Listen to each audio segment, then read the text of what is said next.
Koe lotu whakaaho ki ha whakaloto lahi mo ha whakatoa melie me he wholofola. Potu wholofola, palo vepi vahe tau taha ves tau noa, koe mata lelei, koe mea e ika iala whalala ki ai.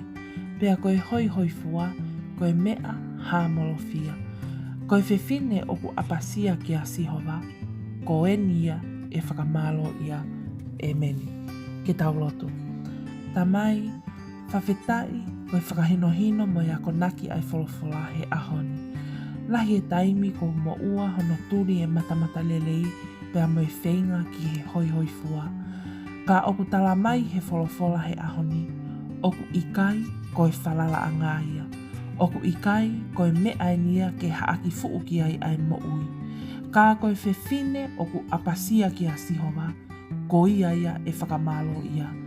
Tā koe ngahi koloa o mamani, oku ikai haane teitei aunga, koe muna kotoa.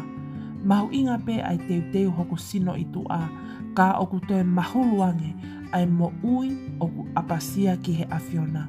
Ko ia ia oku mahu inga taha, mo hoi fua ki ai ai eiki. I hoa whape si sukalaisi ko koe hoku whakamo ui. E meni.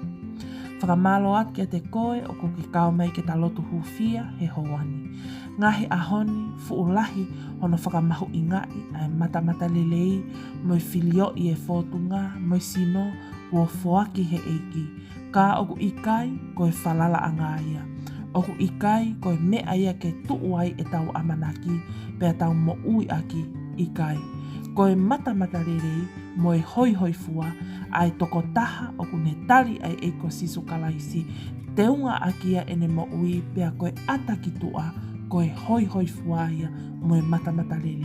Whawheta i sisu e ako naki, whakaofa e ahoni.